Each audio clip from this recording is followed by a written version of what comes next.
All right, Christofer here. Welcome to Do Explain.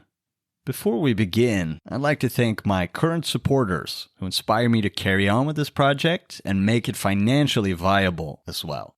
I'm very grateful to all of you. Big hugs. And while I'm not in the business of telling people what to do, I can share my vision for Do Explain going forward. I like to work on the podcast full time instead of just a few days a month. I want to build a real platform for the fun and friendly exchange of interesting ideas, and I want to do it ad-free if possible, because I don't want any ideas to be off limits for us to explore, and I also want to keep saying dumb shit without repercussions. But to do this, I'll need a steady income, and that's why I need your help. So if you enjoy what I'm doing here, and you want to join me in my vision and become a part of growing this project, consider going over to patreon.com/doexplain and sign up to become a monthly supporter. All right. Thanks for listening. I hope you enjoy this episode.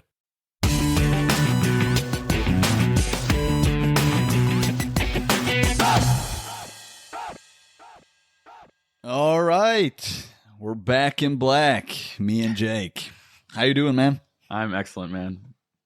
Yeah, it's been a while now, I feel like. Well, it's not been a while since you and I spoke. It's been a while since you and I spoke publicly, but there have been many yeah. Continuations of the conversation offline. So hopefully we can bring some of it to the podcast. Yeah, I mean, on the personal front, I'm harassing you with consciousness questions left and right. I think we talk 3 times a week or something, and in between I send you my voice messages. So yeah, none of which I have especially good answers to, but it's always fun to be driven to try to come up with them. So that's what I'll do here honestly today. Man, dude, I gotta call you out on that. I think you are completely wrong about that. It's absolutely not true. I'm learning a lot. Okay. Well, don't downplay yourself, bro. I benefit a lot from you driving me to come up with answers to questions that I haven't thought about before. So we'll see if that works out today. That's awesome.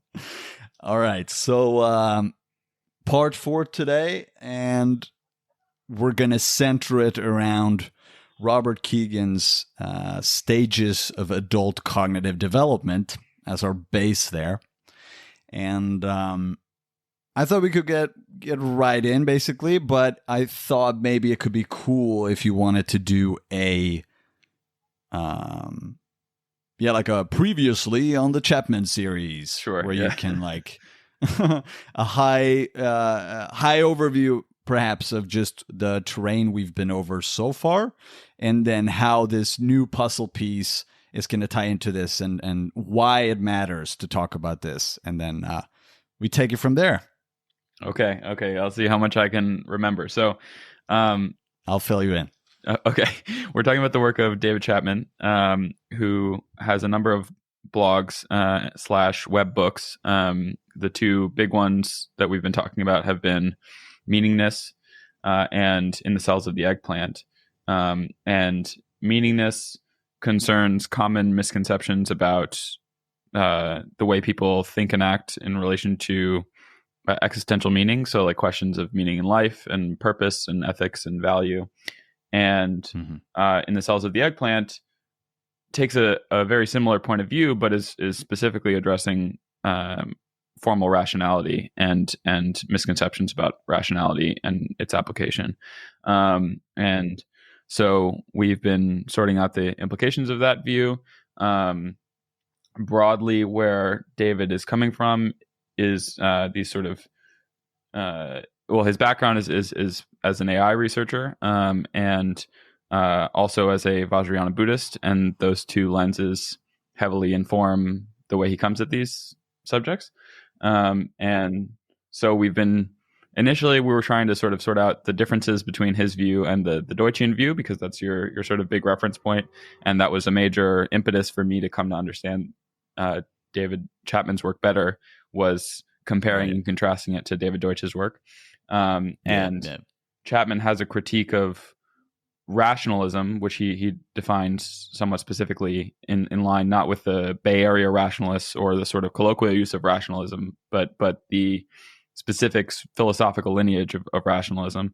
So Chapman has a critique of that I think applies to some degree to the Deutschian view. So we've tried to sort that out. And and then in terms of sort of situating what we'll talk about today with respect to that larger body of work, so we're going to talk about Robert Kegan's work on adult development, and you said adult cognitive development, which is often true, but one of the interesting things, and we'll get into this a little bit about Kegan's work, is that it's not just cognitive development; it's cognitive and emotional development and relational development, and so and he's sort of Piaget, who's the sort of father of the lineage that Kegan is working in, did have a very heavy emphasis on just cognitive development. And one of the interesting things about Kegan's work is that he extends it a little bit. But yeah, so Kegan is another major influence on Chapman's body of work. Not just the not so much the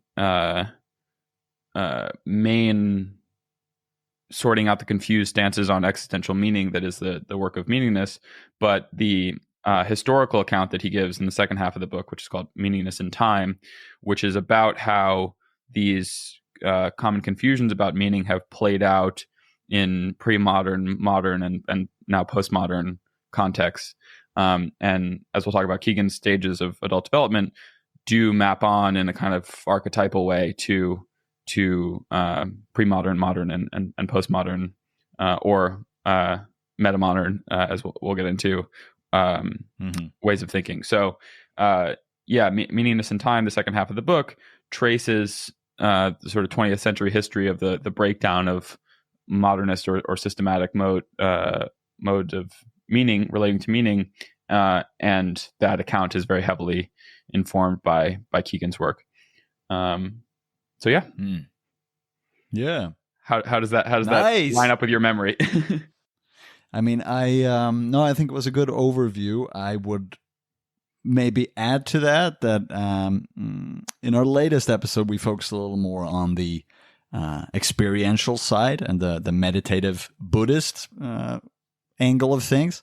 And that's something I've said it before in one of our episodes, but it's very interesting for me personally to undergo this journey where I'm investigating the experiential side privately a lot, and then we're hashing out the conceptual parts of the worldview as well on the podcast here. But I'm noticing that insights in one helps me understand the other, and I'm oscillating between the two. And so I think I mentioned to you the other day that, like, I'm listening maybe again to one of our episodes, and then I notice something in my everyday life. For instance, recently I've noticed how, what we discussed as reasonable activity bumping up against the world in this improvisational dance. I've come to see much of what I do in that light rather than this standing separate from the world, representing it and executing plans on the basis of that. And it's just it's super fun for me to see these pieces click in from both sides and inform each other in this way. And it's getting really cool and psychedelic a lot of the time in a good way. So it's super, I'm very glad to hear it. Fun. That's awesome. Yeah, and definitely one of the biggest things that's been a value to me in Chapman's work is that it has a much closer fidelity to experience when you stop sort of insisting that your experience must line up with some rationalist theory of cognition. Like there's a way you can trick yourself into thinking that experience does look exactly like these sort of pristine rationalist theories say it must, and then selectively we've talked about this, but it's like selectively blind yourself to all the ways it doesn't do that, and then once you see that it's sort of allowed to notice all these different other aspects of your experience and that they can be well described, that's a very rewarding experience. And it's sort of like, it makes more of life comprehensible in a very real way, at least in my experience. Yes. No, it does. And it makes life more and more fun for me and meaningful, which is appropriate, I suppose. Cool. Good. But so maybe we can start with outlining these stages as he talks about them. I guess we're going to focus in on what he calls stage 3 to 5, which are the adult ones. Yeah. So, and I should say up front, I don't know much about, and Chapman is not much concerned with the stages before stage 3, and really he's mostly concerned with the stage 4 to 5 development. So we'll definitely be focusing, as you say, our conversation on stages 3 to 5. But maybe it'd be helpful to sort of step back and be like, okay, what the hell is Robert Kegan talking about? What is he doing? So as you say, Kegan is a adult developmental theorist, and he's working in the lineage of Jean Piaget, who famously had these sort of stages of childhood development, and you know the timing of the stages and what exactly is entailed in each stage, and has been subsequently sort of debated and updated and whatever else. But Piaget's major contribution was not just the stage model exactly, but this idea that humans undergo cognitive development after they're born, and that development has a kind of logic to it.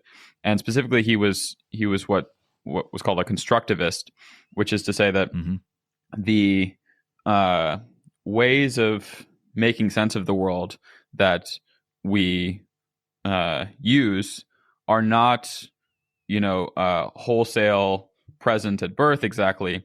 We construct increasingly more complex ones that are analogous to in fact, very analogous to like paradigms in a sort of Kuhnian account of science. So there are sort of ways of relating to the world that are internally self-consistent and that have certain limitations that we don't need to notice until such time as they become insufficient.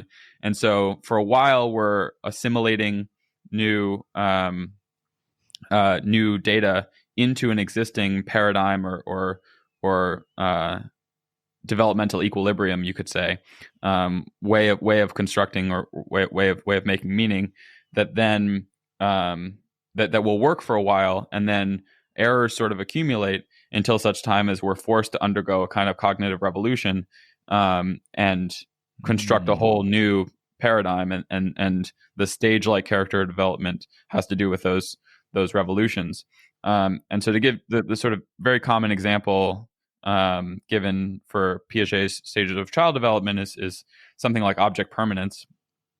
So there's a certain stage at which babies genuinely don't know that when an object is hidden behind a screen or something like that, it's still there, right? Like they don't need to construct a conception of what's going on that entails the fact that objects persist beyond the duration that they persist in perception. And if you think like they don't need it for the purpose of staying alive at that point. Yeah, or like they don't start with it, right? And then they're not forced to develop it until they're forced to develop it, right? But by the course of development. But this starts to undermine a sense that like the sort of basic ontological way that we relate to the world just is with us from the beginning. That there are objects out there, that the world is a certain way. Like we don't come with that out of the box. We have to develop that, and it's a contingent sort of construction. It's not a given that, I mean, certain ways are going to be given because the human environment is so similar across different situations. But it is something we have to construct after being born.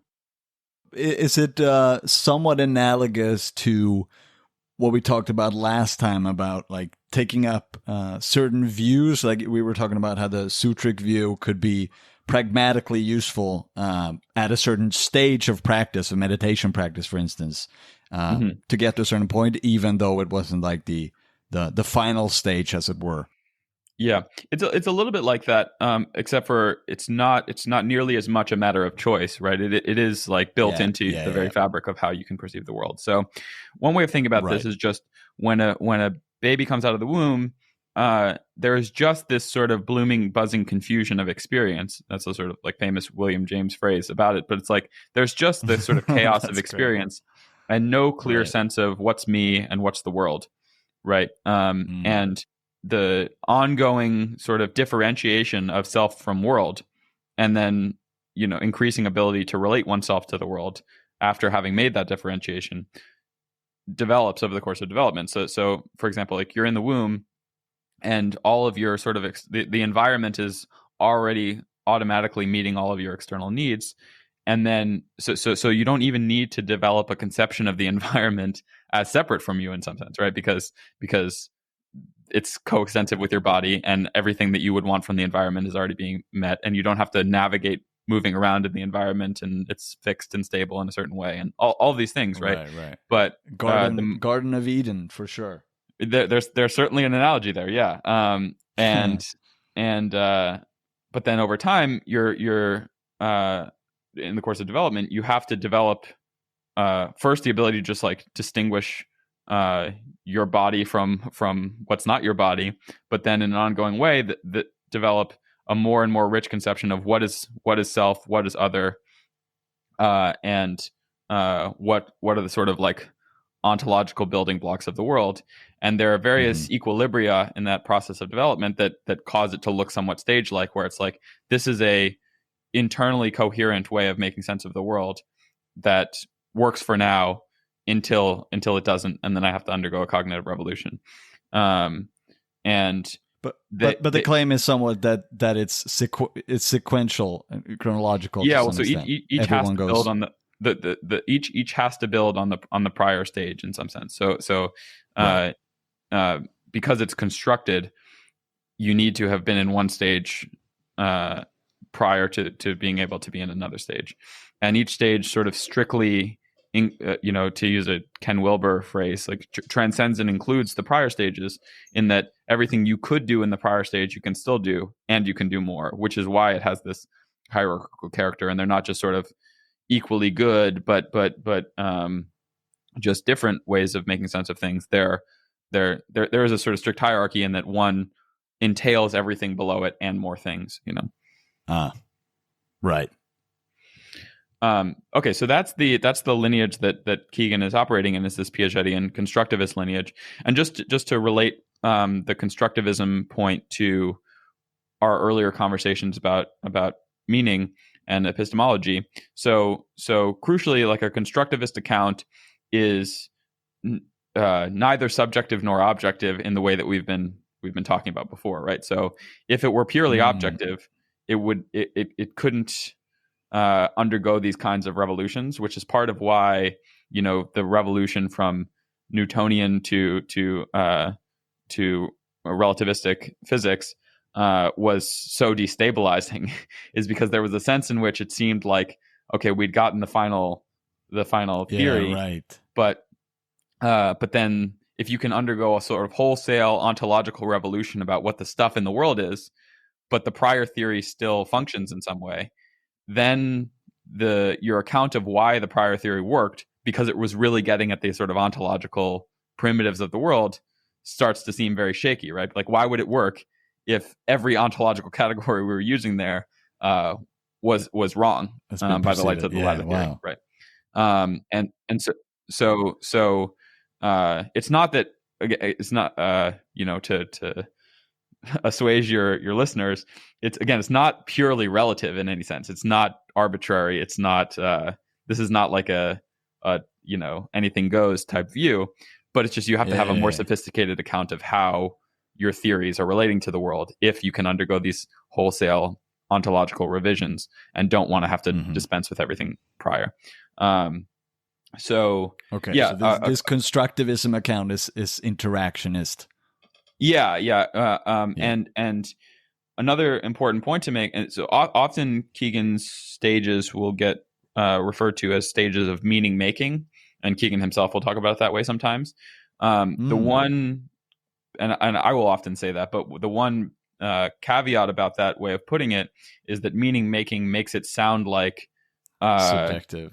It sounds like the person as a separate person is authoring all of the different ways of making meaning. And constructivism can kind of give that impression too, where like I am doing it all by myself, building the whole model. And a better way of thinking about interaction is construction.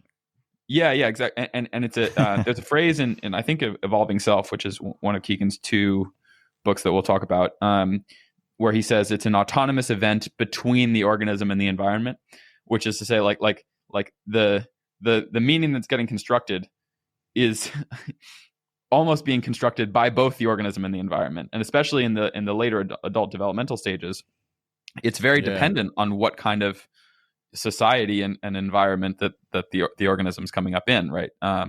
And so yeah, it's not purely constructed based on some existing genetic program or something like that.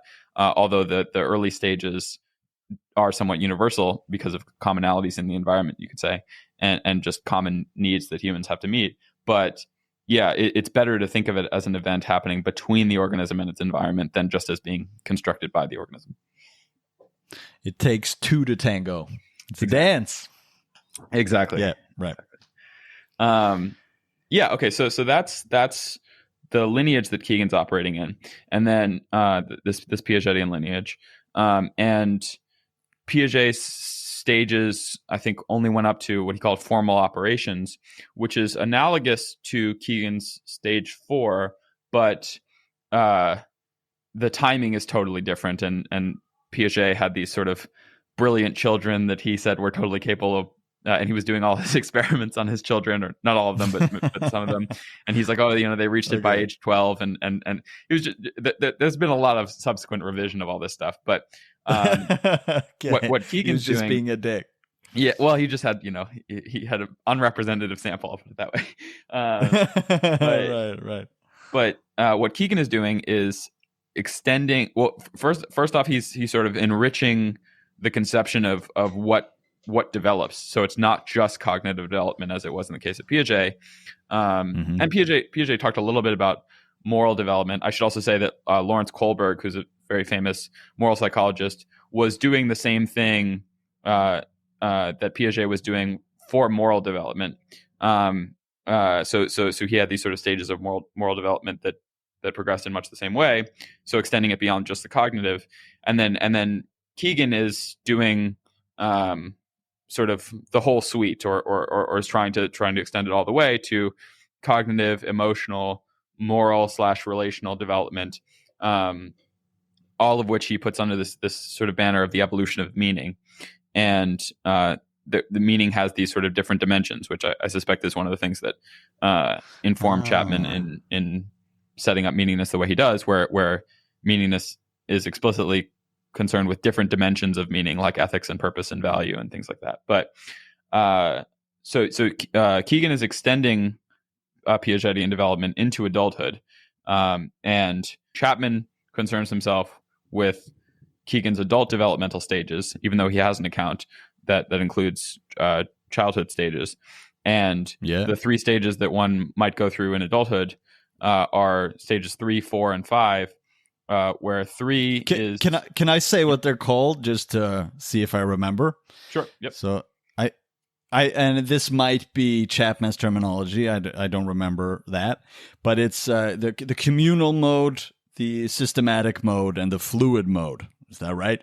Yeah. So those are Chapman's terms for them, and they're Chapman's terms for them to specifically talk about how they apply at a sort of societal scale, but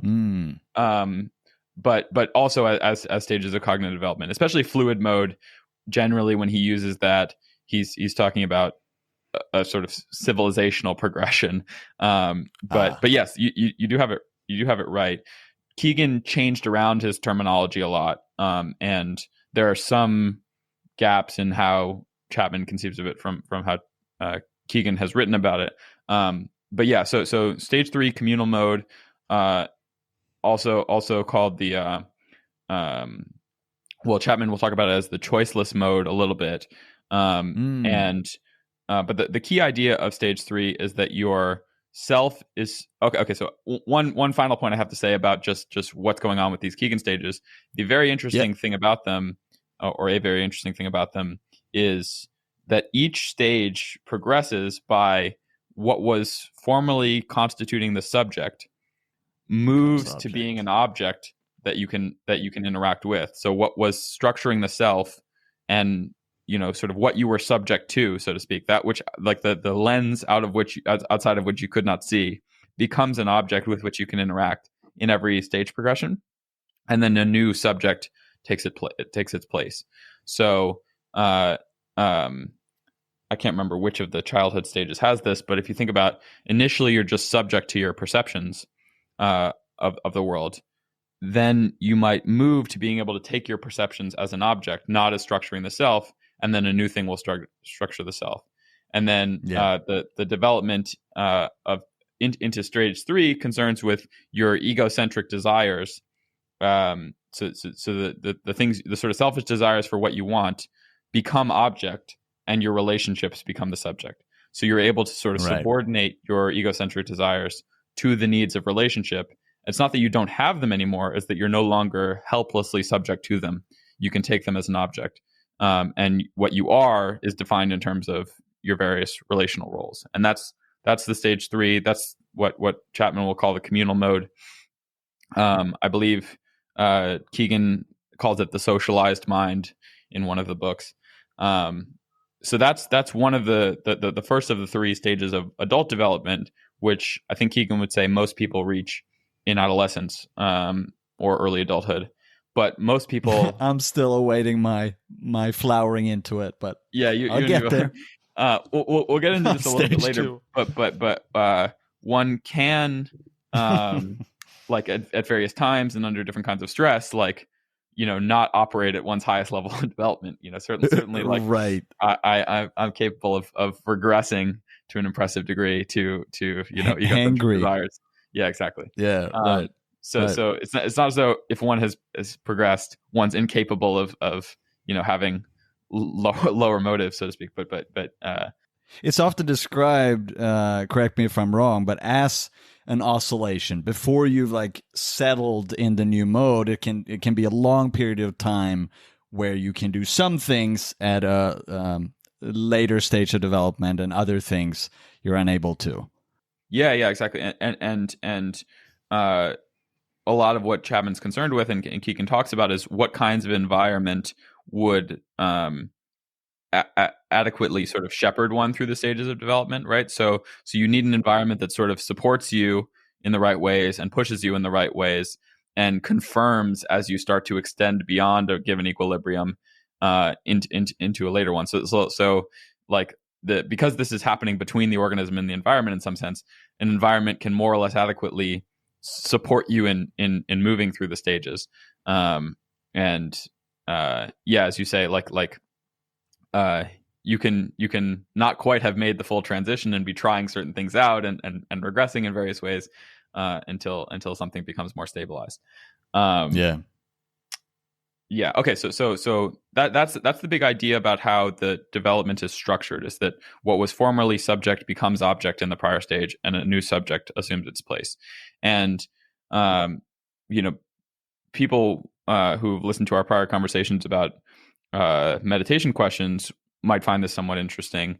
It's still a little bit tricky to think about exactly how this relates to the way subject and object are talked about in a meditative context. But there is an interesting parallel where you can think about when you're meditating, you get identified with various things, and while you're identified with them, you're sort of helplessly acting out their consequences in this kind of diluted state. And then it's only when you can sort of wake up from the dream of being identified with it and take it as an object that you're no longer so helplessly subject to its bound by it. Implications. Yeah. And something similar, I don't want to say too much about exactly how they relate, because they're not identical, but there's something, nicely similar about how that works here, where what was formerly subject becomes an object, and then you're no longer subject to it in this kind of helpless way. You can interact with it and subordinate it to higher order ways of making meaning. And okay, so the 3 stages that Kegan talks about with respect to adult development are his stages 3, 4, and 5, and those are the ones that Chapman is primarily concerned with. As you say, stage 3 is the communal mode, or the socialized mind, different names for it. And there, the subject is structured by relationships, and you can take your egocentric desires as an object. Stage 4 is you're able to then move those relationships from subject to object and your subject is structured by systems of principles and projects. And Chapman calls this the systematic mode. Kegan will talk about it as the self-authoring mind in at least one of the books, but again was changing the name of it. And then stage 5 is the fluid mode, as you say. This is also associated with meta-systematicity. So the systems that were and principles that were formerly structuring the self can now be taken as an object. And what is structuring the subject is just the activity of meaning making as such. And we already talked about what's somewhat problematic about that idea of meaning making, but you get the idea.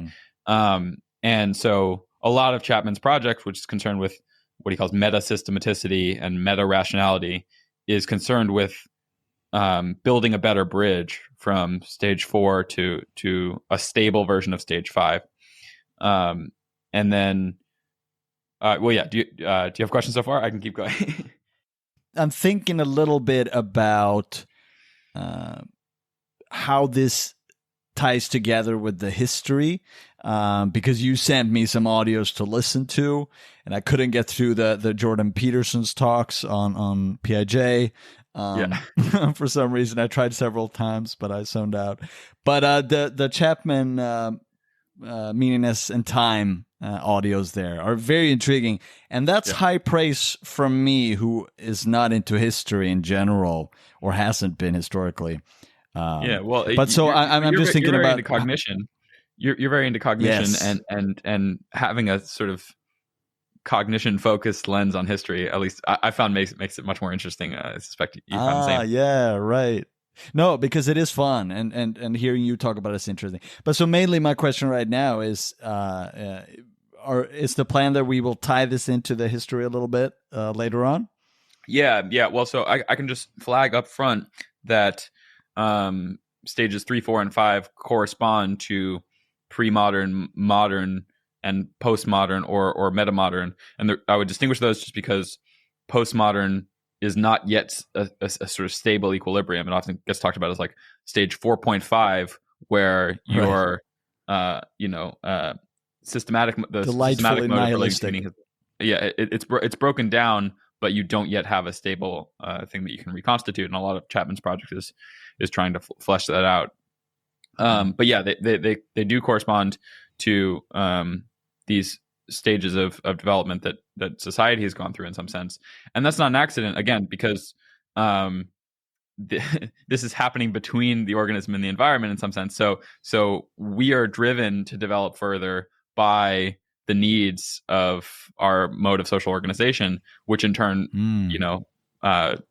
helps form that mode of social organization. So you can think of a sort of pre-modern hunter-gatherer type context, which is most of human history, as only requiring us to develop to this sort of stage 3 communal mode. Your roles and relationships are enough to make sense of how you should be in the world, and what you should do and what kinds of sense you should make of things.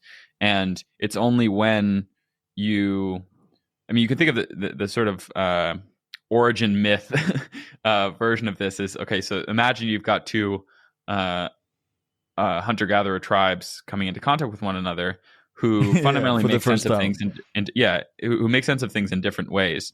And it's that sort of primordial scene of, they don't make meaning in the same way that we do, but we need to not kill each other over it. And certainly the first reaction would be, let's kill each other over it. But let's eat those barbarians, as Chapman writes. Yeah, right. But once the you've come into contact with another way of making meaning, you can no longer relate to your own way of making meaning as eternal and the only possible way of making sense of things. And so you're forced by that circumstance to develop a different way of making meaning, especially if you want to cooperate at a certain scale. And modernity has a lot to do with trying to solve some of those problems. So you can think about sort of the Enlightenment as coming out of,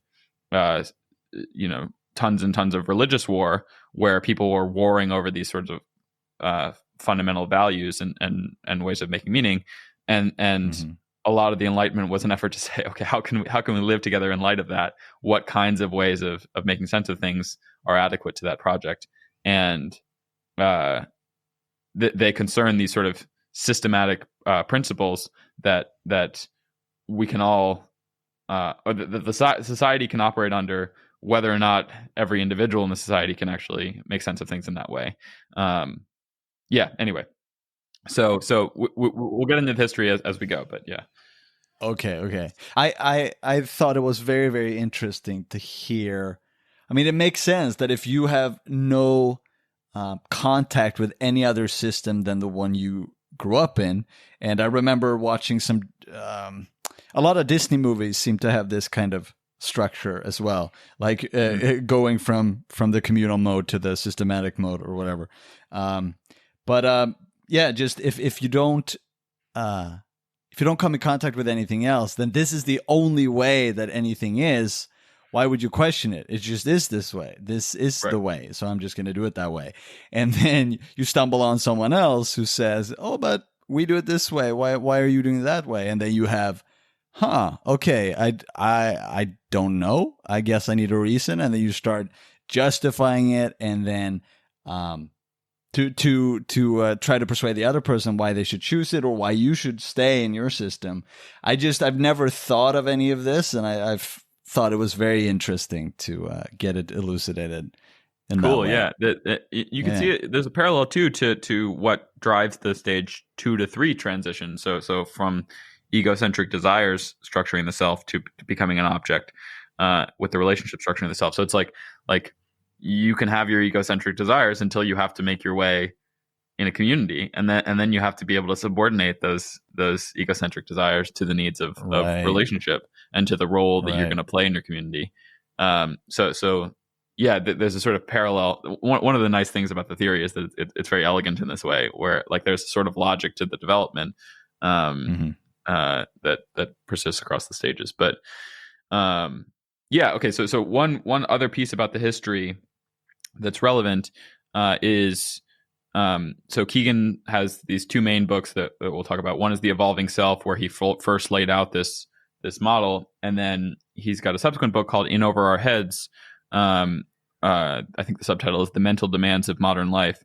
And in that book, he makes the argument that because most people don't develop past, most adults even don't develop past stage 3, and a tiny microscopic percentage of people, at least at the time of his writing, and according to his work, develop from stage 4 to stage 5.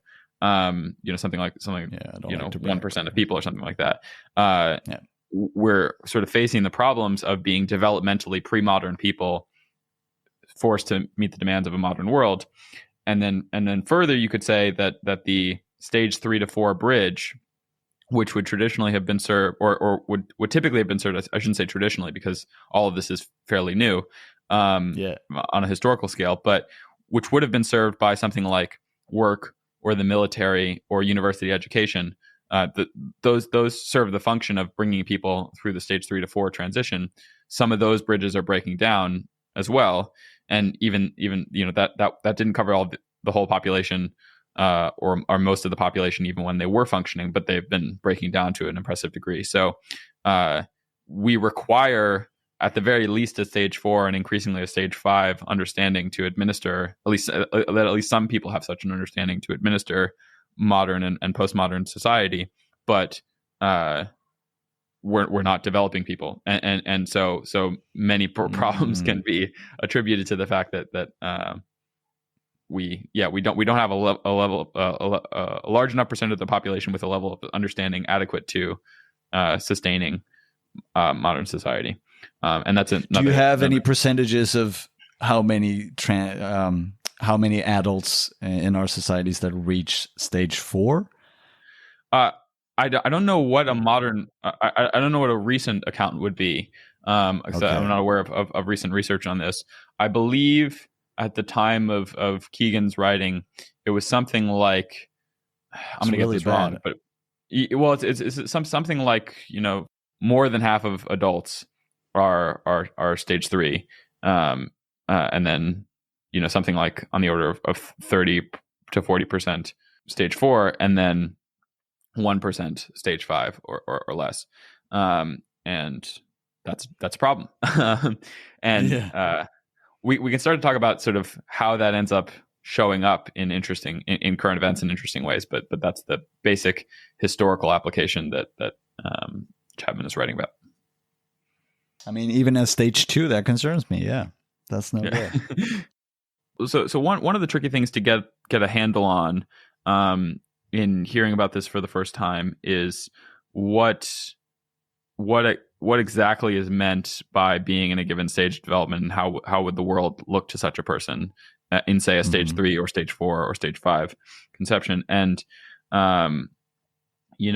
it can be a little bit tricky because for example, like somebody in elementary school in stage 2 or stage 3 can do math problems, or might be able to do math problems within a certain scope. And math problems have this characteristic of being formal in the way that we would, and systematic in the way that we would associate with stage 4. And so, okay, if they can do that, are they in stage 4 or something like that? So it can be a little bit tricky to talk about, okay, what is actually meant by being in a stage? What can one do or not do? But essentially, you can think about stages as being like this sort of center of gravity of how you're constructing meaning as a whole. And the constituent parts of that, as I said before, are what's structuring the subject and what's structuring the object. This is not a very common way of talking about it in a sort of rationalist paradigm for how we think about cognition. The subject is just sort of this disengaged reasoner, and if there's a subject at all, and it's sort of systematic all the way down, is one way of thinking about sort of cognitivist or rationalist ways of thinking about things. So to understand what's a good way into this. Can I just clarify to Sure, make it even worse for you? So when you say a way of constructing meaning, are you like, does it mean that what is meaningful to a person in a particular stage? Like what drives their behavior and what sticks out as meaningful to them? Is that what you mean by constructing meaning? It's a helpful question. Yes, but it runs deeper than that, in the sense that it's not just an account of, so a very common misconception about the Kegan stages is that they're sort of like preferences, where some people just care more about relationships and relationships matter more to them. And then you go to stage 4 and systems matter more to you. And there's a sense in which that's true, because the sort of mattering and the structure of cognition are not totally separate, but they're not just preferences in that way. And so it's not just a matter of, what's more salient to you, or what do you care more about? It is, they are in fact wholesale different ways of constructing meaning in the world, where meaning is understood to be, again, it has these different dimensions. So it's how your emotions are sort of organized. It's how your cognition is organized. It's how your conception of moral situations is organized. How your conception of relationships and roles and who I am and what the world is like and what's my role to play in the world. All of that falls under this sort of larger banner of meaning, and you can sort of get the you can sort of get the shape of what is meant by meaning in this larger sense by thinking about all the things that fall under that. So like ethics and epistemology are all sort of bound up there. And part of the larger view of the evolution of meaning is that those projects, the sort of normative project and the self and world project and the epistemic project and the existential project of like, what's my purpose? What's my like, what's the meaning of life? Those types of questions. Those are all bound up in this larger evolution of meaning. I know it sounds very hopelessly vague. I can get into a little bit more of why that's the case, but this actually relates to our earlier conversation. You can tell me if you want to go in this direction, but I can sort of say, how this relates to what we were talking about earlier in the earlier conversations about meaning and rationality. Do it.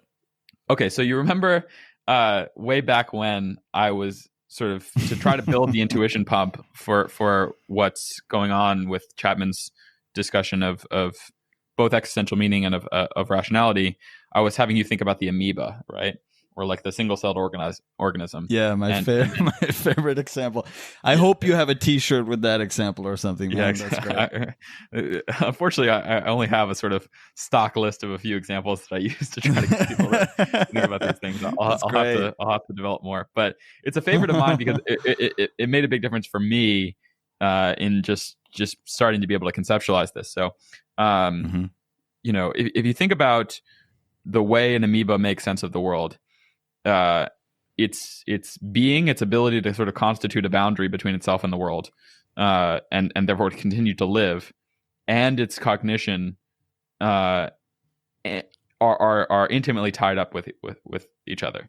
You know, like its cognition exists in the service of its continued ongoing existence as a bounded entity, like an organism, right?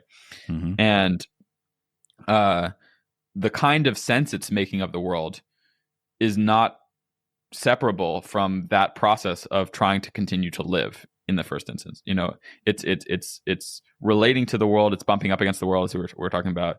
It's regulating the sort of signals that come across its boundary, partly in the service of maintaining that boundary, right? Of continuing to be a sort of separate organism and being able to separate out what's me, what's the world, what's me, what's the world in this sort of ongoing way. And nothing like that complex is happening with an amoeba, but you can see how, if you were to sort of trace the evolutionary line from the amoeba to more and more complex organisms, there's no point at which it just automatically flips to, okay, now I'm doing this abstract, disengaged, rational reasoning, and it's that all the way down.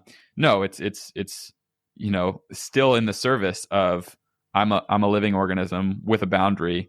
I have to determine what's me and what's the world, etc. in this ongoing way, and meaning concerns all of that, and the kinds of sense you're making of the world are inseparable from what's necessary for you to conceive of self and world as distinct in different ways.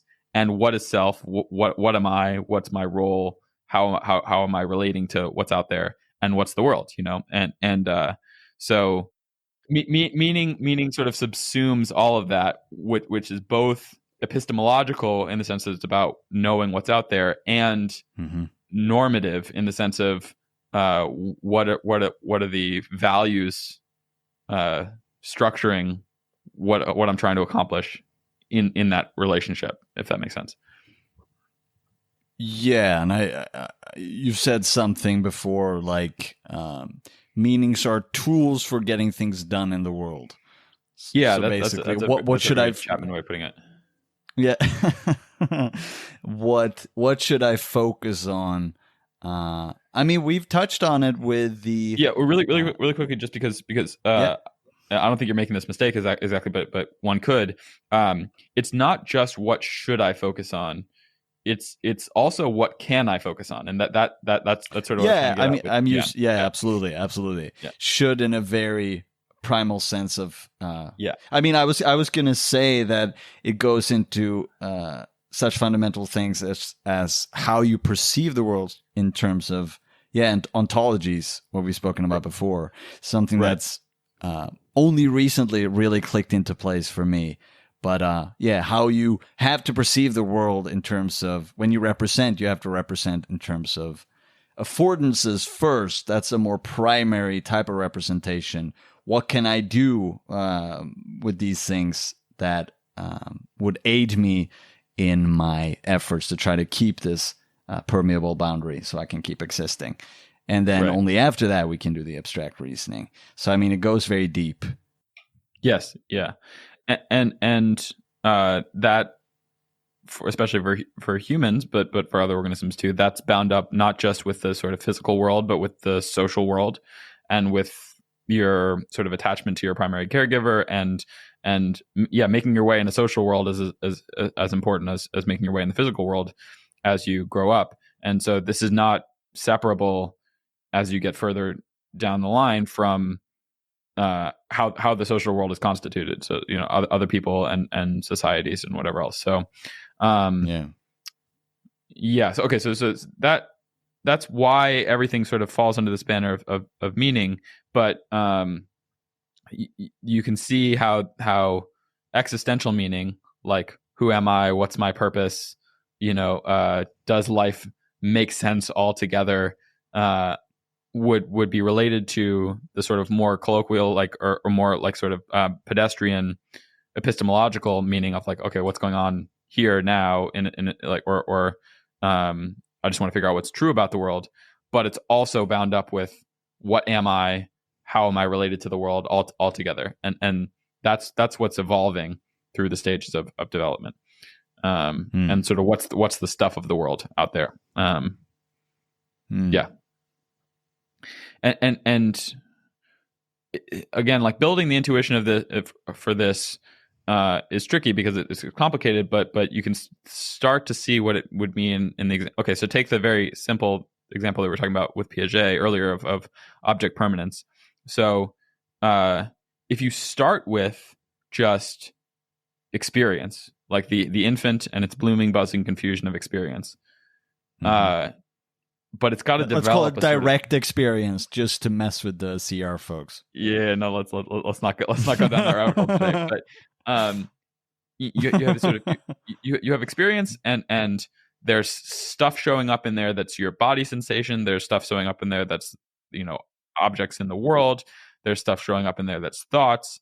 There's a whole bunch of stuff just showing up in experience, and you've got to develop a sense of, okay, what's the world? What's not me?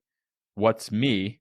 What do I have some measure of control over versus what am I subject to? What am I helplessly controlled by?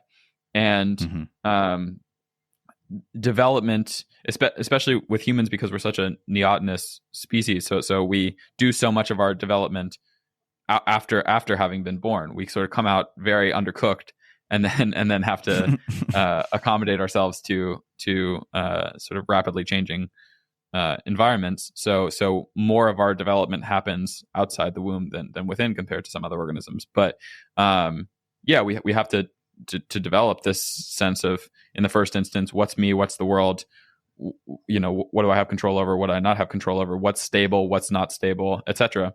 And then that gets more and more complex as you develop.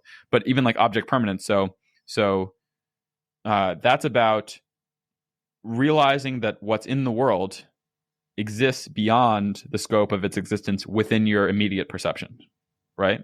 And you can see why that would be something that you'd have to learn, because it's not given an experience in the first instance that's the case, right?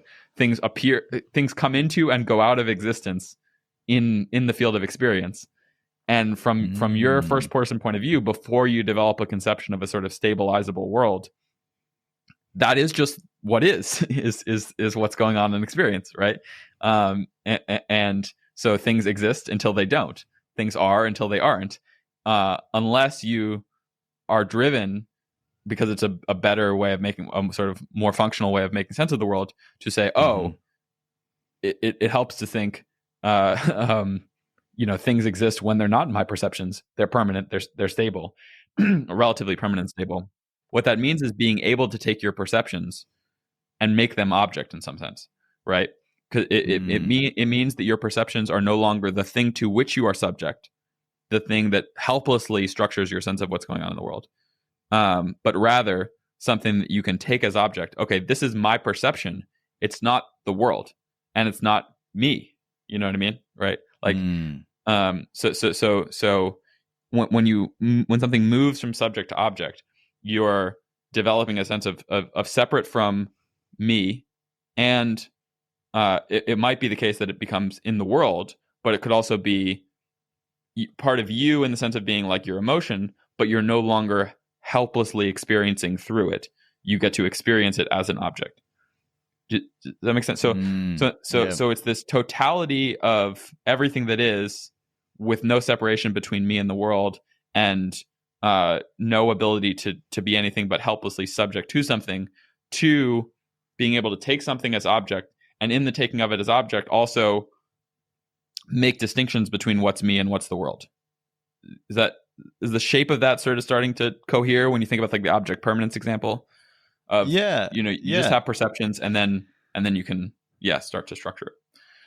I mean, I just find it ironic to have this happen all throughout life, and then have Jake Orthwein tell you in the last episode that objects aren't actually permanent, and they're empty and ungraspable, and there is no duality between subject and object in your experience. It's an interesting progression through life. Okay, so okay, I'm glad you brought that up. I'm being facetious, but yeah. No, but I mean, it is relevant, right? So the claim in a meditative context is that this separation of experience into subject and object, apparent separation of experience into subject and object, is a kind of conceptual overlay onto a condition that doesn't fundamentally have that character, right? Right. And one reason why this view that we're sketching of development is consistent with that is that you have to learn to develop a sort of conceptual differentiation between those two, but it is conceptual.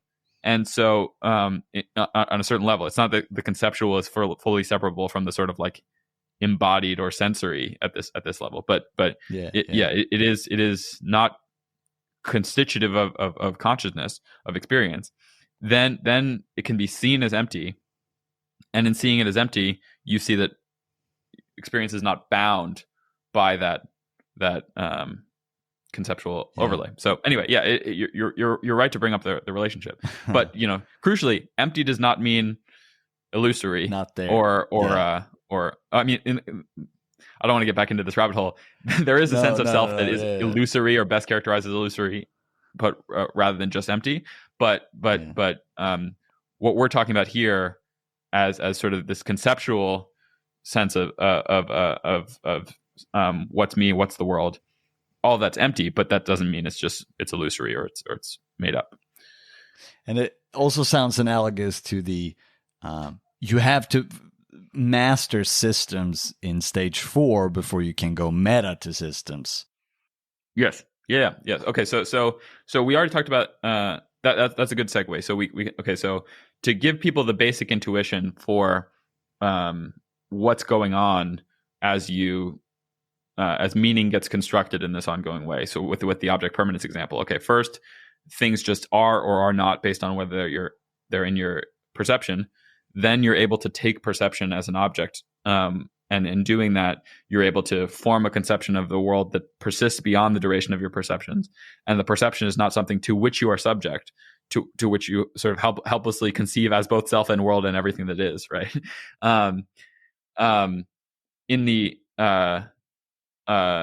adult stages of development, you go from being subject to your egocentric desires to then being able to take those as objects and be subject to and structuring the subject in terms of your relationships. So I am a son, a brother, etc. I play this role in my community, and you're no longer helplessly acting out and seeing through your selfish desires about the world. You're able to subordinate those to your relationships, and this is not quite strictly cognitive, although it relates to cognition. It also concerns what kind of perspectives you're able to take, and how you feel about things, your emotions, your ethical intuitions about what's right and wrong, and your epistemological stance. So all of these things are sort of bound up in a given developmental stage. And then, as you say, so before you go to the metasystematic, you have to go from that communal mode where your self is structured by your relationships to the systematic mode where your self is structured by systems of principles and projects, and you can take as object those relationships.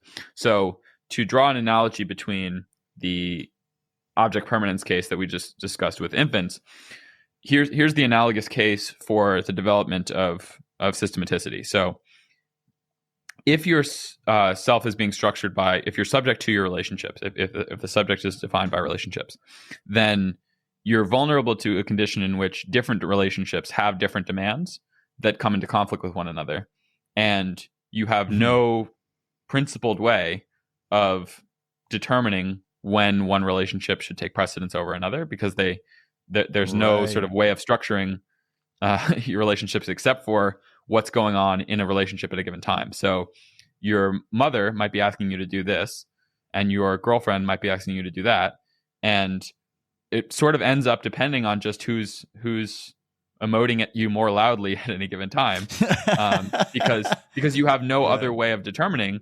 what you ought to do except for what are the demands of the relationship that I'm being subjected to right now. Right now. Yeah. On some level, it's right now. It's not that you have no time perception, obviously, but you don't have a principled way of saying, under these circumstances, my obligations to this relationship take precedence over that relationship. This relationship is sort of symmetrical, and that one's asymmetrical. Like this one has we owe each other the same things, versus this one is a formal role where I'm subordinate to this person. So you can see why if you're in a job in a modern society, right, and you're making stage 3 sense of the world. So you're working your job, and your girlfriend calls you, and you're like, I need your help, and you leave your post at the job. Well, that wouldn't go too well, right? And so you have to be able to understand your role beyond the scope of just your relationships, right? So your relationship with your boss is not the same thing as your relationship with your girlfriend, and you have to be able to sort of structure how you relate to those relationships in a way that is able to understand when the demands of one relationship supersede the demands of another. Under what circumstances, etc. So in the same way that the infant who doesn't have object permanence is forced to develop object permanence, as you develop from stage 3 to stage 4, you have to be able to you encounter these circumstances where your way of relating to meaning is inadequate. You have different relationships that placing different demands on you that you can't reconcile. And then you're forced to develop a more complex way of making meaning that gives you a principled way. And I'm using the word principle deliberately because principles are sort of definitive of stage 4 of determining when the needs of one relationship or another relationship take precedence. And that's So that's sort of what drives the stage 3 to 4 transition. And those systems and principles are self-chosen in a certain sense, but they also have to do with the systems according to which the society you're living in this case would be like a modern society, are structured. So if your job has certain formal roles specified by your job description, fitting within a larger organizational structure to which you have to accommodate yourself, well then that formal system of roles, it allows you to take your relationships as object and no longer be helplessly subject to demands of different relationships, and reconcile and make discriminations among competing demands within different relationships according to principles. Right. Make sense? Yes, it does. Okay. So that's the stage 3 to 4 transition. And then but a lot of what we've been talking about is the stage 4 to 5 transition, or what's a problem about being bound to, captured by certain systematic ways of making sense of things. And just to give people a sense of what characterizes systematicity, systems, it helps to think about it as being partly determined by the demands of a certain kind of social organization. So like a modern social organization where there's a certain scale and that you need to be able to deal with. And so the principles according to which you're organizing a society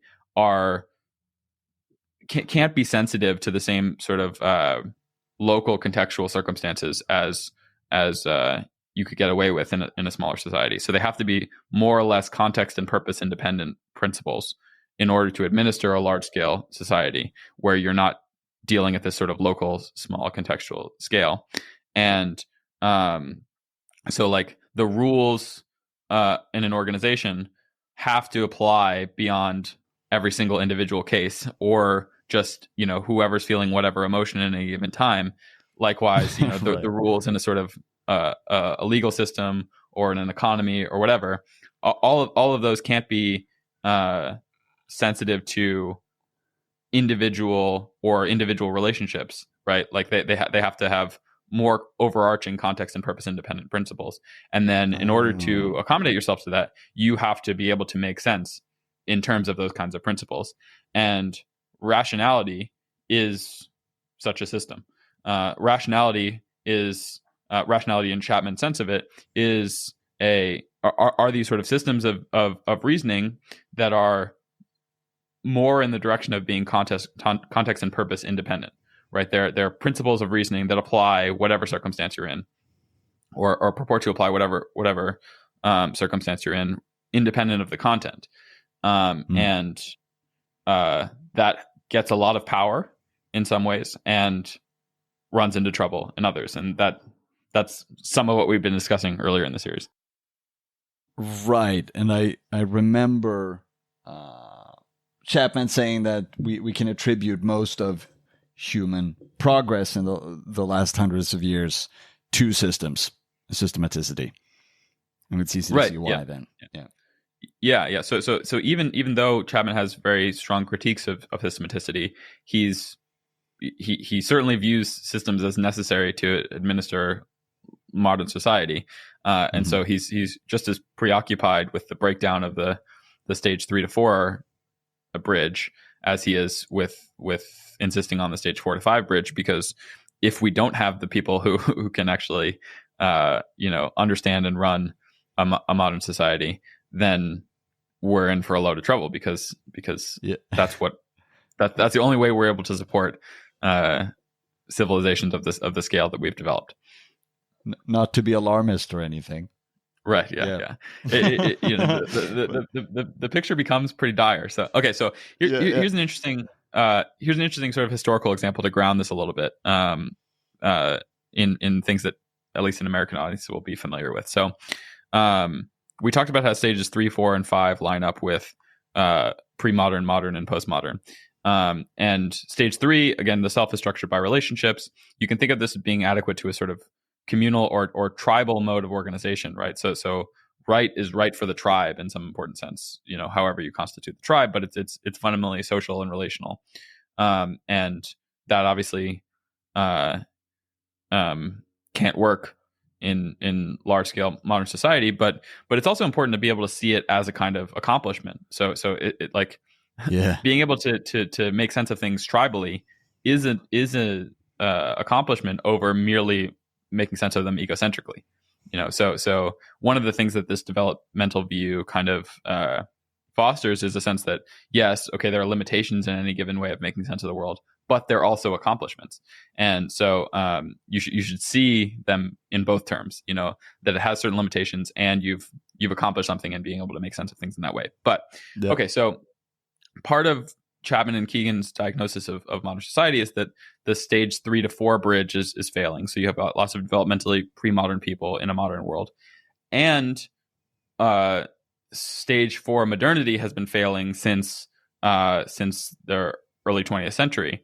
And so we can no longer rely on systems as being eternal, but we need them to run our society, and we need to start developing a more sophisticated sense, a metasystematic mode of relating to meaning. And postmodern philosophy and postmodernism generally is largely consists of critiques of modernist ways of making sense of things. And many of those critiques are in fact accurate, but they don't put anything in its place, and they tend to sort of land you in a somewhat nihilist position of saying, okay, because systems aren't eternally justified, they're only justified by the arbitrary expression of power, or right. So I mean, power is the sort of place you land up. Or even if you don't sort of buy into the political conception of it's all about power, you still run into this tricky thing of, okay, if systems aren't eternally justified, well, then what is there? Like why is that not catastrophic? And could you just explicate why what happened there? Because systems seem to be doing pretty good, and then something happened within the last 100 years where all of this other stuff started to seem problematic. So the meaning crisis, as it were. So if you feel it's helpful here, but it seems to me that would be it is helpful. I'll just flag. Okay, once I've done that, we'll come back to the example that I was going to give, which is how does this relate to what's going on with social justice, culture war stuff? But okay, so yeah, you're right. Let's backtrack a little bit too. Okay, what happened? Chapman's characterization of modernity is that we were essentially attempting to structure society around systematic eternalism. And systematic eternalism is systematic in the Kegan sense, but it's also eternalistic in the broader sense developed in Meaningness of eternalism fixates meaning and denies nebulosity and attempts to put meaning on a secure foundation. And part of the reason why Chapman would say we tried to do this is that systematicity is very unnatural. It's sort of evolutionarily basically unheard of, right? We spent most of our development never having to develop a systematic mode of relating to meaning.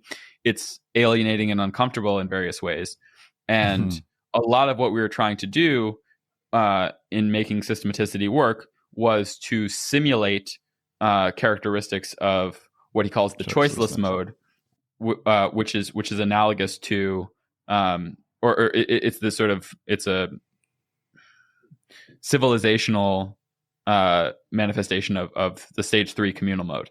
So the choiceless mode of making meaning, which is characteristic of pre-modern societies, you can think about the sort of basic hunter-gatherer tribe.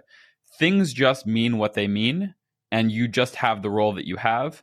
And the idea that you would have to choose among different ways of making meaning doesn't really come up, right? So you look at the sacred totem pole in the center of town, and it's a sacred totem pole, right?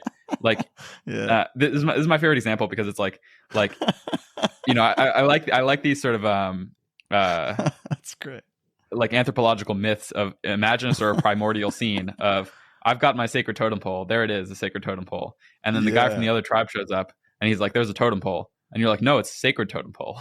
And he's like, it's just a totem pole. And then you're like, what do you mean?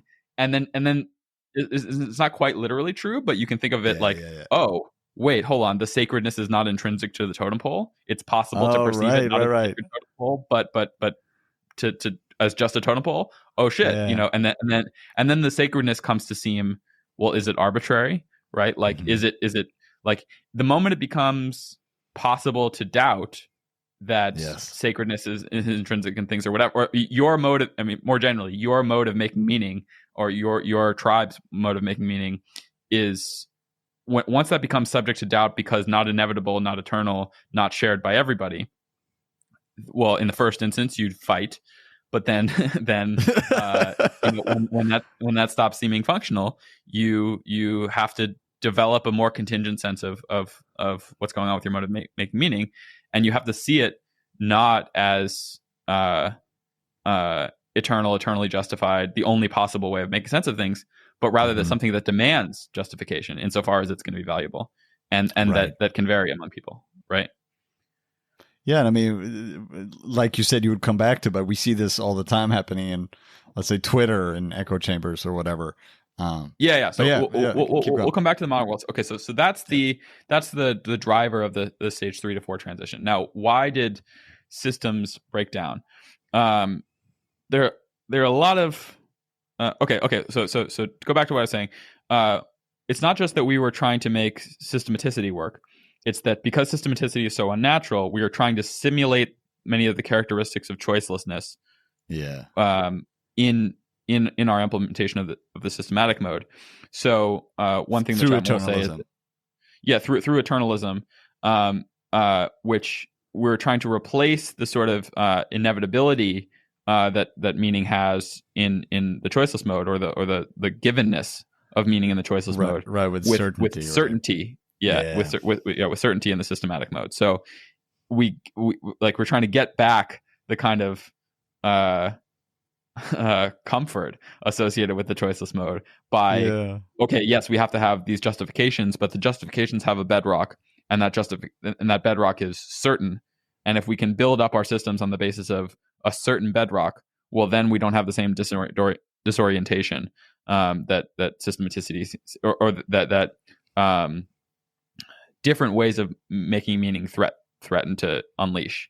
Like if there are different ways of making meaning, the threat is, oh my God, it's all arbitrary. Oh my God, nihilism, right? Or oh my God, we're never going to be able to cooperate, or whatever. And so the way you stave off that threat, if you view that as fundamentally threatening, which you would coming out of the choiceless mode, is to ground your systems on stable foundations. And so it makes me think of the religious argument that, but what if there's no God? You just think everyone should be able to rape and murder as much as they want? And you're like, no, but I don't want to rape and murder. It's not because there's a God. Yeah. Well, but you can see why. I mean, like, so yeah, you and I share the sense. That's the same type of fear. I mean, if there's no eternally, and when you can see, like, you just said, okay, I don't want to rape and murder, but what if you did? Some people do, like, right. That's a problem. You know what I mean? Maybe keep that to yourself, man. But all right. Right. But that is the fear, right? Like, Sure. If there's no external, undoubtable foundation for these kinds of things, well, then, how are they sustained? Okay, so modernity in Chapman's characterization is characterized by systematic eternalism, which is about trying to simulate some of the characteristics of choicelessness within systematicity, and that can't work for all the reasons that we've talked about eternalism failing, the core one being nebulosity. And so that started to fail in various ways. Now, to understand what is nebulosity with respect to systems, you have to understand what characterizes the systematic mode, because every way of making sense of things is going to have nebulosity. That's part of what drives development, right? Is you have a way of making sense of things, but the world doesn't perfectly conform to that way of making sense of things. So that it's nebulous with respect to your way of making sense, and then you might develop a more complex way of making sense, which doesn't mean you've banished nebulosity as a whole, but there's more that you can accommodate, in your way of making sense. So to understand what is nebulosity with respect to systematicity, you have to understand the characteristics of the systematic mode, and the three, according to Chapman, are rationality, universality, and coherence. And we've talked a bunch about rationality. I don't know if you want to get back into that, but universality is key. Also, in again, we're talking about it has to be a mode of making meaning, a mode of relating to meaning that supersedes parochial, tribal concerns, right? Or ways of making sense of things.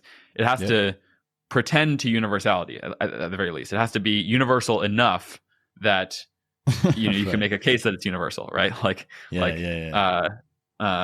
And there are things that are universal enough that they work. So one of the foundations of modern kind of liberal democracy is that the desire to not die a violent death. This is sort of like a Hobbes. I think Hobbes was the guy who sort of really specified this. Like, okay, we can at least say it's universal that human beings don't want to die a violent death, right? and that sounds obvious, right? And like trivial to us now, but in a pre-modern context, there may be many reasons you want to die a violent death. One of which is like the glory of your nation or your God or honor or whatever else. Getting to Valhalla, and some of these things are rearing their ugly heads again, right? Like you see this in Russia and Ukraine to some extent. That there are plenty of people now on the political stage that want to question a lot of these sort of core foundations of liberalism, and partly for reasons that have to do with that these pretensions to universality were not totally true, right? And couldn't have been totally true. It's a pretty good thing to say, yeah, it's basically universal that people don't want to die a violent death, and it's not totally universal. And there, and that is a contestable universalist claim. But that's the kind of thing that we're talking about here when we talk about universality being characteristic of the systematic mode. And there are many other examples of that. But then the idea was to take these sort of universal foundations and then build up your systems atop them, and then run society according to that. And rationality, universality, and coherence all began to fail in various ways through the 19th century and then into the early 20th century. And then the 20th century, on Chapman's account, consisted of a series of reactions to the breakdown of systematic eternalism, where we were trying to get back the functional characteristics of the systematic mode, or some of them, while also revising other pieces of it and blaming different pieces of it to try to fix what went wrong about it. Okay, but all of this is, generally speaking, because we're afraid of the nihilistic abyss. Yeah, it's not just the sort of the eternalism piece is because we're afraid of the nihilistic abyss, but also there are plenty of other more like less existential concerns of just like, how are we going to run a society? How are we going to like not fight war? There are plenty of pragmatic concerns too. But the eternalism drive is partly motivated by the threat of the nihilistic abyss. Yeah. So the reason I ask is because, like, okay, so we have the choiceless mode, the totem pole, everything is fine and dandy, except for if you take Deutsch's line and how horribly coercive it was, and it was all just horrible.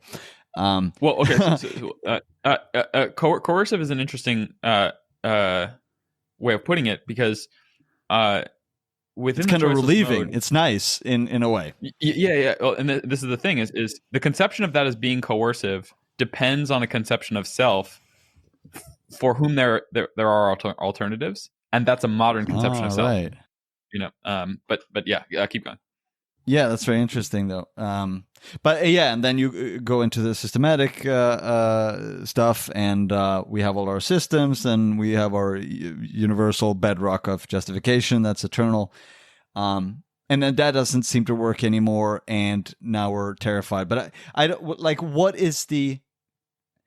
And I don't mean this to sound arrogant. I don't feel that way. To me, it's exhilarating. Yeah. Like, I don't need the eternal justification, and yet I find tons of meaning, and find that to be a sense of excitement instead, and possibly more meaning in my life. So why?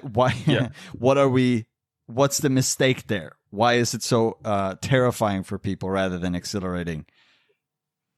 Yeah, well, so it's very difficult to relate to some of the fears that animated people at the beginning of the 20th century, just because you and I and every other modern or contemporary person has grown up with these things sort of being in the water. But you can relate to it probably better than you think you can if you just go back to our very early conversations when the Deutschian view was destabilized for you a little bit, right? That's extremely destabilizing to have one's wholesale way of making sense of the world and what one considers to be the basis according to which the world is comprehensible at all. When those pieces start moving around, that's uncomfortable. That's very destabilizing. Yeah. Well, and is it all just a sham? Yeah. Right. Or even just go back to childhood circumstances and naive conceptions of the way of making sense of the world. When those started to get destabilized, it's very uncomfortable.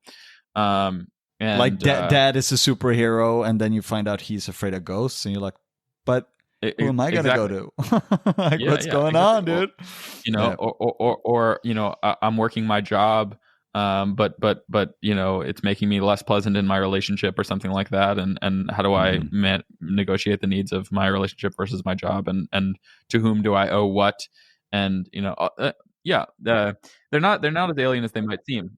I guess what I want to get to is that, but it is all mistaken, and Chapman is trying to outline the better alternative here, why we don't have to sink into nihilism because of this, right?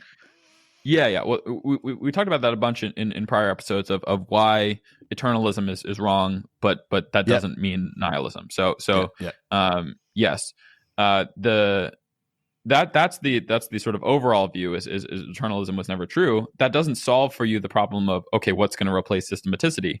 It just means that systematic eternalism can be false without systems being useless or yes, impossible to sustain. So, okay, to go back to some of the history, and this will answer some of your question of why did it break down and why did that seem so stabilizing? So if you so first off, to go back to these characteristics of rationality, universality, and coherence, rationality started to undermine its own foundations in a way toward the end of the 19th century, early 20th century. So there are a bunch of examples of this. One was the foundational crisis in mathematics. So Hilbert had this program of we're going to try to I think Bertrand Russell is the one who actually tried to execute it, but or one of the people who did, but of we're gonna start with logic have certain logical axioms that we can take to be axiomatic, and then reconstruct the whole of mathematics atop that undoubtable foundational logical set of logical axioms, and then we will have put at least mathematics on a secure foundation. Wink wink, nudge nudge, then we can do everything else, basically. Like it wasn't a totally unreasonable thing to do given how much power we'd gotten out of systematicity. I mean, think about how much the world changed in 300 years, right? Between the early 1600s and early 1900s. I mean, it was not a ridiculous idea to be like, oh man, if we just keep moving in this direction, like everything is gonna at that point the direction was conceived partly as including this sort of foundationalist project. But anyway, okay, so there's the foundational crisis in mathematics that failed. You had all these incompleteness results and things like that. You had the replacement of Newtonian mechanics by relativity, which was way more destabilizing than then it's clear to us now why it should be. I mean that was a major sort of wholesale revolution. It's like you'd finally gotten a scientific conception of the physical world that was like remarkably powerful, and then not only could it be improved upon, but it could be wholesale revised such that the status of Newtonian mechanics was called into question. And then you're like, okay, if that solid a foundation, the sort of most robust part of our knowledge base, can be wholesale revised and replaced, then the whole way our knowledge relates to the world kind of goes into question, right? Like, right, holy shit, the most stable thing can be totally transformed, and just to give a nod to the crit rats, the Popperian, because a lot of the crit rats will be like, okay, but we know foundationalism is false, justificationism is bullshit, whatever. But I mean, the Popperian conception of epistemology was in part a reaction to some of these things, right? So Popperian was hanging out among the logical positivists, and Popper was hanging out among the logical positivists, and they were a lot of them were engaged in this sort of foundational project, and part of Popper saying, there's no foundation to be found, was to try to have a conception of knowledge that could accommodate what was happening in physics. So he was in this world, but I love when things come together like that, man. Yeah, no, it is satisfying. I mean, so the whole Popperian idea that like now in the water about science, that science is perpetually fallible, that even though it progresses, it doesn't progress in this sort of steady accumulation way exactly, and that it's all conjectural and all of that. I mean, that is a new conception of science that was developed in it's not new now, but it was new then, developed in reaction to what was going on in science that did challenge prior conceptions of how science worked. So yeah, it's obvious for us now. Wasn't at all obvious then, and Popper was in part trying to make it make sense. Anyway, so that was what was going on in sort of the rationality front, the epistemological front, but there were all sorts of other things. I mean, so there was the First World War, which challenges the sort of which everybody walked away from feeling like it was very arbitrary. Which then, if you have this sort of most carnage ever wrought in history by these sort of agreements among ostensibly rational nation states, well, then the foundation for those rational nation states starts to seem highly questionable. If the whole reason we set up these, the like Westphalian nation state was to avert the kinds of religious wars that were racking Europe, but then these ostensibly rational nation states can still go to war for what seem like totally arbitrary reasons, and you have the horrible carnage of the First World War, that starts to shake the foundations of your rational nation state too, right? So more and more of these foundations of systematic society are starting to break up, starting in the 20th century, and then I should say not starting in the 20th century, but culminating in the beginning of the 20th century. Right. So those are among the reasons it started to break down. So rationality undermining its own foundations, the rational nation states not proving themselves capable of averting massive conflict, lots of things going on then. And then there were all these reactions to the rational modes of economic organization or systematic modes of economic organization being in various ways like both unnatural for people. So we've talked about how the systematic mode is unnatural, and we want to simulate many of the characteristics of choicelessness to whatever extent we can, but it's still not perfect. So you have these, Marxian ideas of alienation of the individual by, you got this Max Weber idea, I think it's Max Weber, of the iron cage of rationality. Like there are all these reactions to the way systematicity is sort of unnatural for the individual. You got Freud talking about how, even though society holds us in check, we have all these unconscious desires that show up in various neuroses because they're suppressed. And like, there's all this stuff going on of like, okay, we can't make systematic eternalism work, right? Yeah. And by circa 1914-ish, that all sort of, had come to a head. It's not that there was one definitive, date on the calendar, but those were the trends in the air. And then throughout the 20th century, on Chapman's account, we were sort of reacting to the breakdown of systematicity. And you can think of some of these major ideologies of the 20th century as being reactions to that. So totalitarianism is trying to make meanings, impose meanings by force, essentially. So if it's not the case that your sort of universalist assumptions about human nature and humans' relationships to society can be autonomously chosen, well, then we can impose them by force and still uphold the order within a society, right? So totalitarianism is in some sense doing that.